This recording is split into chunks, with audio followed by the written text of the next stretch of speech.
We begin with the family getting long-awaited answers decades after their loved one was brutally murdered. This is incredible. The case went cold and the killer was never found. But for the first time ever, Oklahoma City police used DNA from a genealogy site, helping them track down the man behind Leila Johnston's death. On May 14th, 1976, a neighbor in Oklahoma City walked next door to check on the woman who lived in the duplex on North Robinson Avenue. The front door had been forced open, the wooden frame splintered. A 68-year-old woman lay dead inside, beaten, sexually assaulted, and strangled. Detectives bagged the biological evidence from the scene and sent it to the state crime lab. In 1976, no laboratory in the world could pull a genetic profile from a sample like that.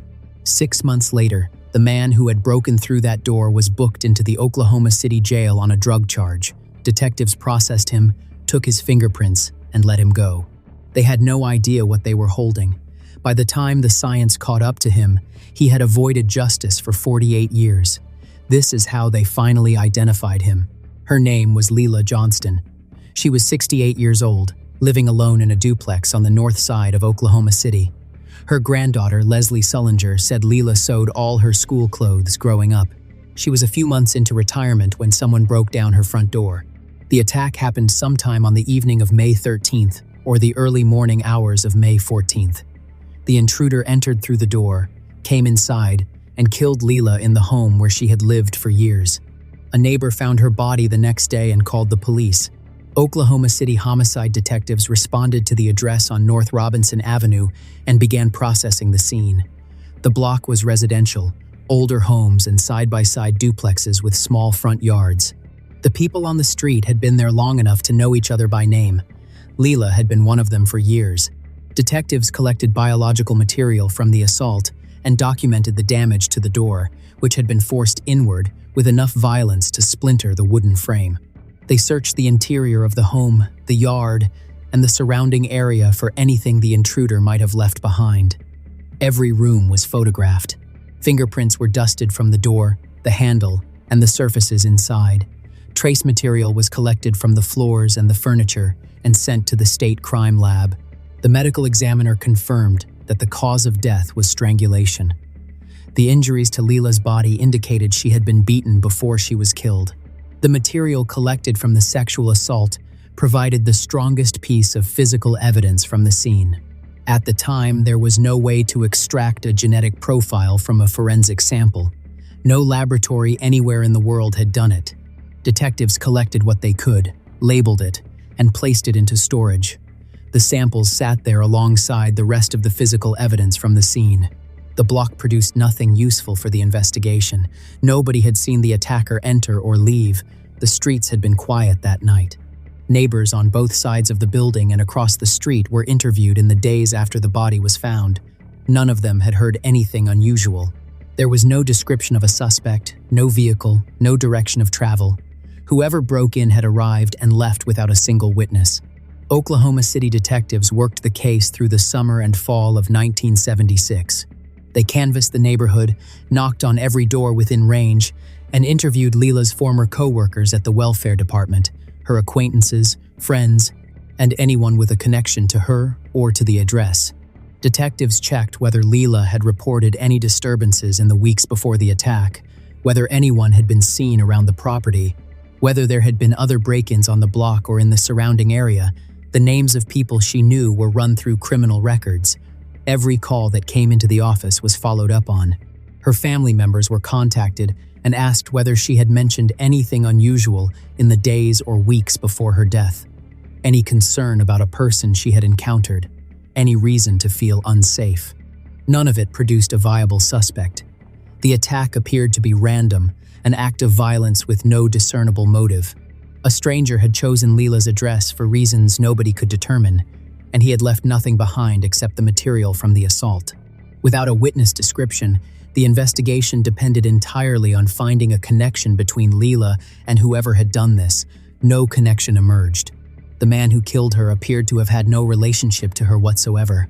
6 months after the murder, in November of 1976, a 28-year-old man and his wife were booked in Oklahoma City on drug charges.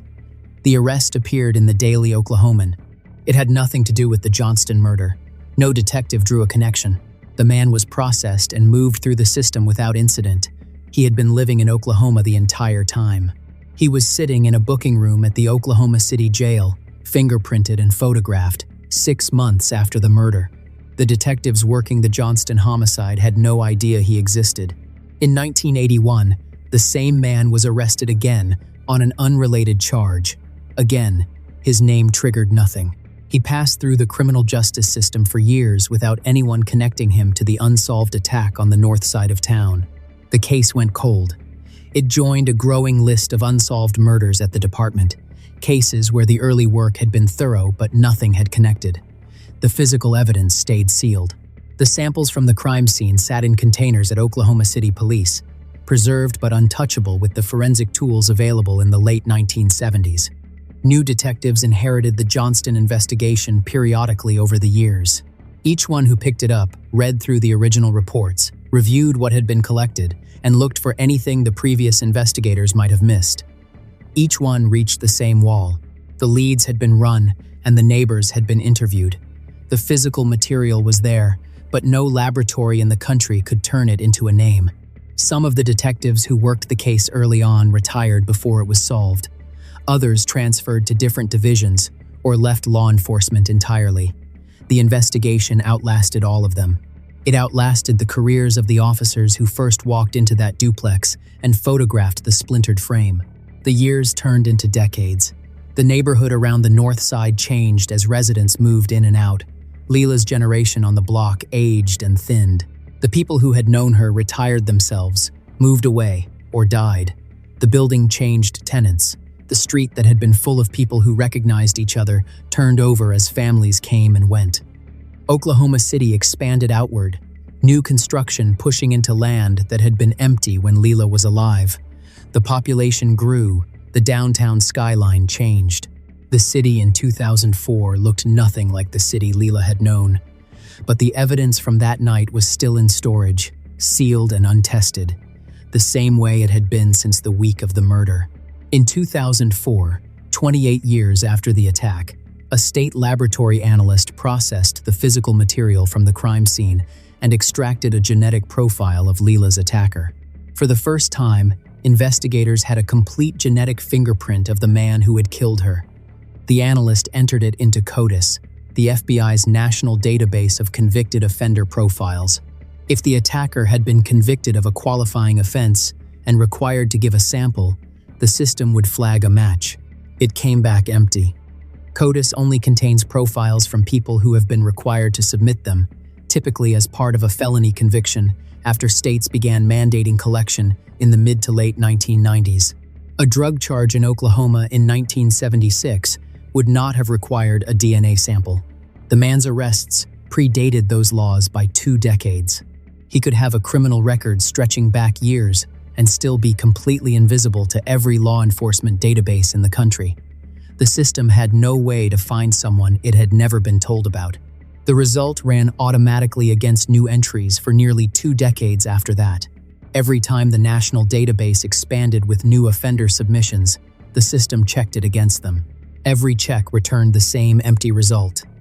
The genetic fingerprint of the man who killed Leela existed in a federal system with no name attached to it. Leela had worked for the state for most of her adult life, processing welfare paperwork year after year. She retired with a pension and a routine she had built 1 decade at a time.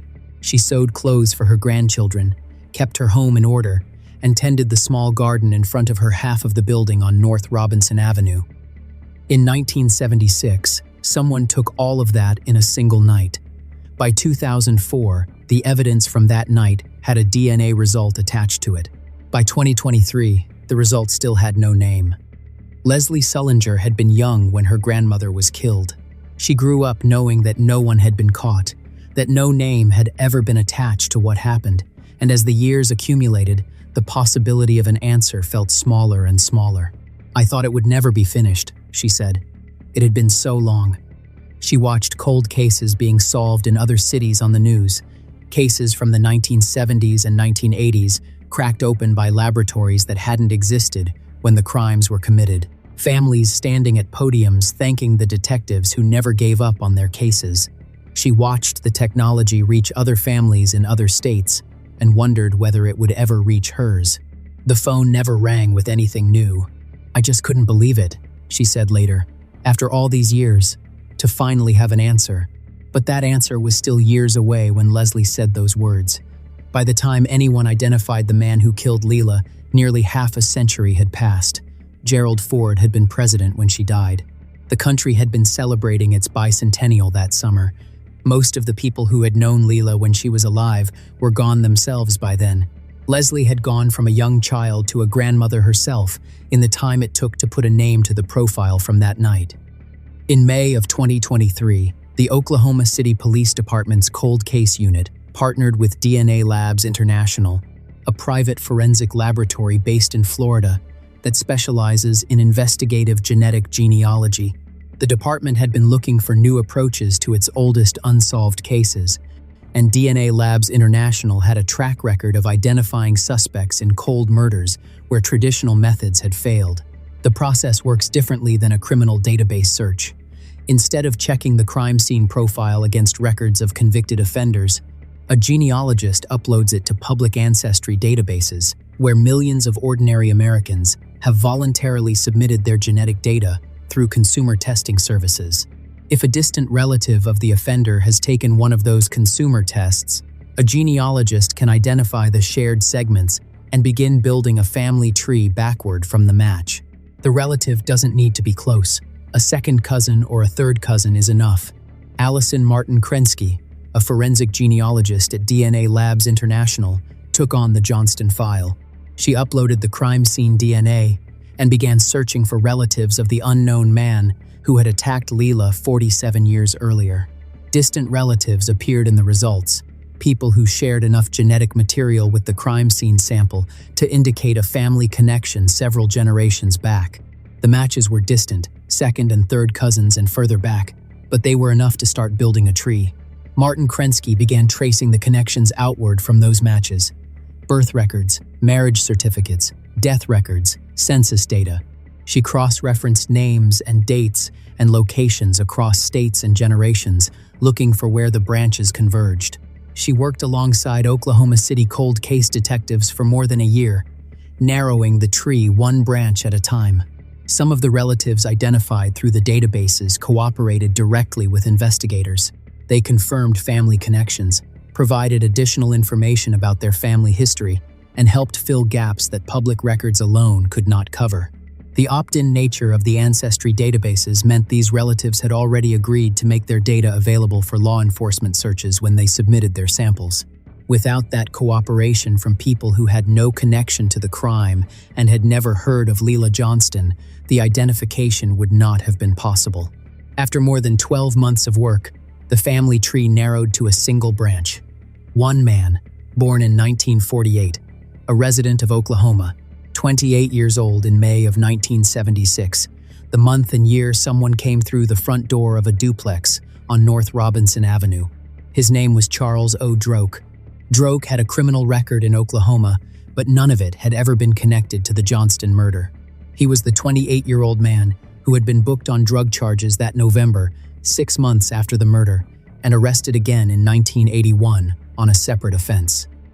He had moved through the criminal justice system on minor charges across the late 1970s and 1980s, arrested and processed and released each time without consequence.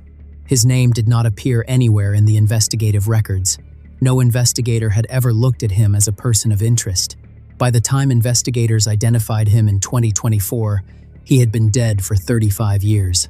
In January of 1989, nearly 13 years after Leila's death, Charles Droke was shot in the head by his younger brother Edwin. Edwin L. Droke was born in 1951. He was 3 years younger than Charles and had recently been released from a prison sentence of his own. The Droke family had a long history with the law, and the relationship between the brothers had been violent for years. Edwin told authorities he had acted in self-defense, that Charles posed a direct and immediate danger to him and his family, and the shooting was necessary to protect them. An Oklahoma jury rejected the self-defense claim after a trial that lasted several days. Edwin was convicted of first-degree murder and sentenced to death. Edwin maintained throughout the trial that Charles had threatened him and his family repeatedly and that the shooting was the only way to stop him. The jury heard the testimony and returned a guilty verdict. The judge imposed the death sentence. Edwin was taken back to his cell at the county jail to await transfer to the state penitentiary in McAlester, where Oklahoma houses its death row. He never made the trip. 2 days after the jury handed down the sentence, Edwin killed himself in the jail. He was 38 years old. He left behind no explanation. Both brothers were dead by mid-1989. The older brother had killed a 68-year-old woman in her home more than a decade earlier and walked away from it. The younger had killed him and then himself. Neither would ever face a courtroom for what happened to Leila Johnston. When Charles died in 1989, his death generated its own set of forensic samples. They were collected during the investigation and cataloged under a separate number. His genetic material existed in the system, filed under an investigation in which he was the victim.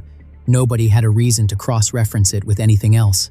For 35 years, the samples from his death and the samples from Leila Johnston's death sat in the same police department, filed under separate numbers, connected to separate investigations that had nothing to do with each other. There was nothing linking a 1976 attack on a retired state employee to a 1989 shooting between brothers. The two investigations existed in the same building and never touched, until Martin Krensky's family tree pointed to his name. Detectives pulled the forensic material from Leila Johnston's crime scene and compared it to samples from Charles Droke's 1989 murder. The evidence from his death proved he was responsible for hers. On December 6, 2024, the Oklahoma City Police Department held a press conference at its headquarters and announced that the Johnston homicide had been solved. Charles O. Droke was identified as the attacker. He was 28 at the time. Leila was 68. He had no known connection to her, no relationship, no shared history. He came through her front door, killed her, and left. Detectives could find no evidence that he had ever met her or had any reason to be at her address. It was the first homicide Oklahoma City police had ever solved using forensic investigative genealogy.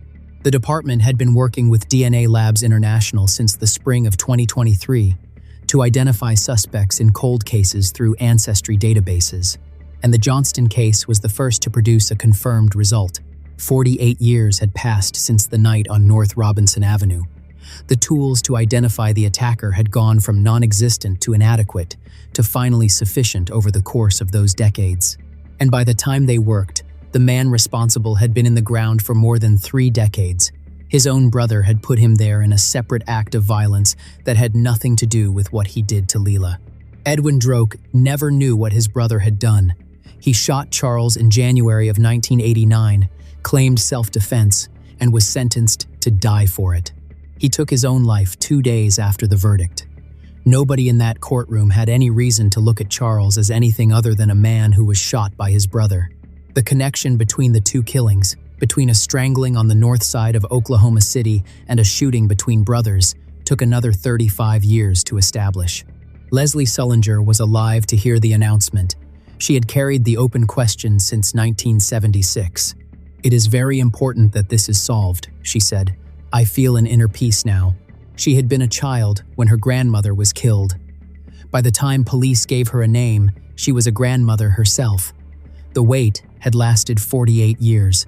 A forced door on North Robinson Avenue, biological evidence collected in 1976. The man who came through that door was dead before anyone knew his name.